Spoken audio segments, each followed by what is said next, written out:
Have you ever wondered what makes a firework explode in a brilliant flash, but an apple turn brown so slowly you barely notice?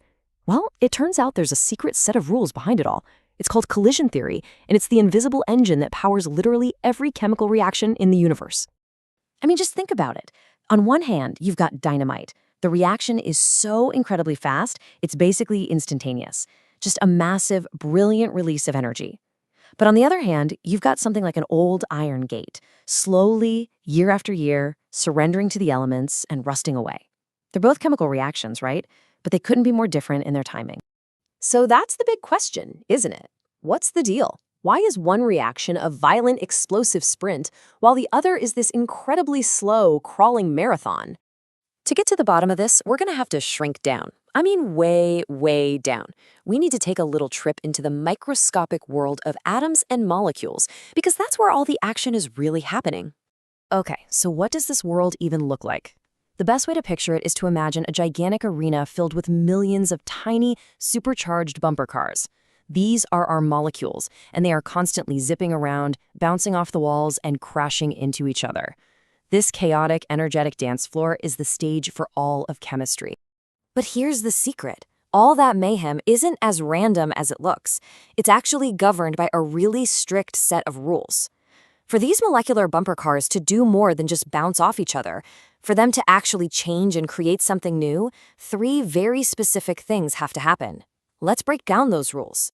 This set of rules has a name. It's called collision theory. And you know what? At its heart, it's beautifully simple.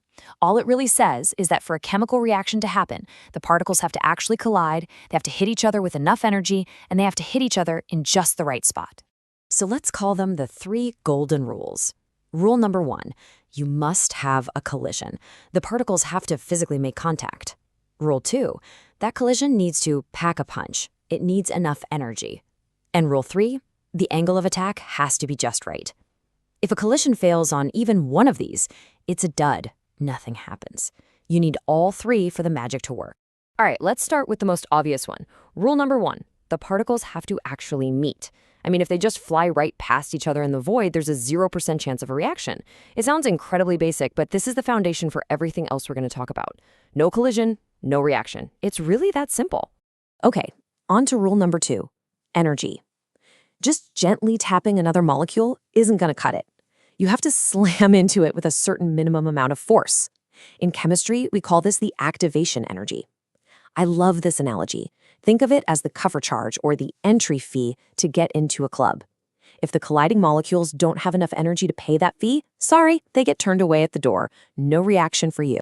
And that brings us to rule number 3, the angle. This one's a little more subtle. The molecules have to collide with the correct orientation. It's kind of like trying to shake hands with someone.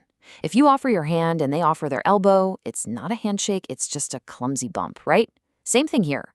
For a successful reaction, you need that perfect molecular handshake, where all the right atoms on each molecule line up and connect. So now we know the 3 golden rules of the game. This is where it gets really cool, because once you understand the rules, you can start to bend them to your will. We can become like chemical conductors, turning the dials to make reactions go faster or slower. Let's look at how we can do that.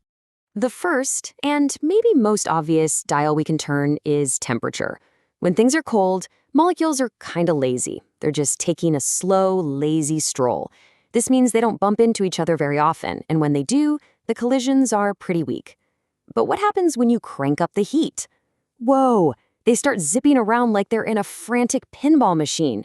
This means way more collisions, and crucially, much more powerful collisions. And the result of all that heat? Well, it's exactly what you'd think. As you can see, when you increase the temperature, the reaction rate goes way up.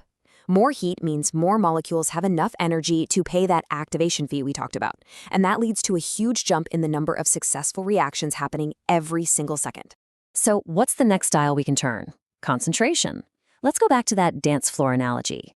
Low concentration is like a huge, empty ballroom with only 2 dancers. They might never even see each other. But high concentration, that's like the front row of a packed concert. You literally can't move without bumping into someone. It's the same with molecules.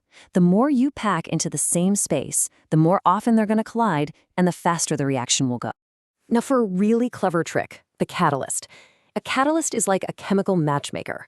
It's this special substance that doesn't actually get used up in the reaction, but what it does is create a totally new, easier pathway for the reaction to happen. It basically lowers that activation energy, that entry fee. It makes it way easier for molecules to have a successful collision. Okay, so we've gone through the theory, we've looked at how to control it, but why does any of this actually matter to you? Well, because once you get the hang of these rules, you start to see them everywhere. They are quietly and constantly shaping the world around you every single day. Seriously, think about it. Why do you put milk in the fridge? You're lowering the temperature to slow down those spoilage reactions. Why do you use a hot pan to cook a steak? You're cranking up the heat to speed up the reactions that make it taste so good. Even inside your own body, you have thousands of enzymes that are just biological catalysts, speeding up the reactions that keep you alive. And that catalytic converter in your car, it's using these same principles to break down harmful pollutants before they hit the air. So here's the bottom line. What often looks like magic, food cooking, metal rusting, things exploding, it isn't magic at all. It's just a game of probability. It's all about getting enough particles to hit each other hard enough and in just the right way. It's a beautifully predictable system hiding in what looks like chaos.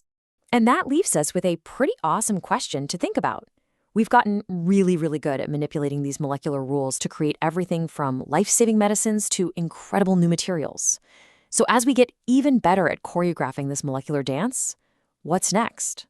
What huge problems can we solve just by controlling collisions?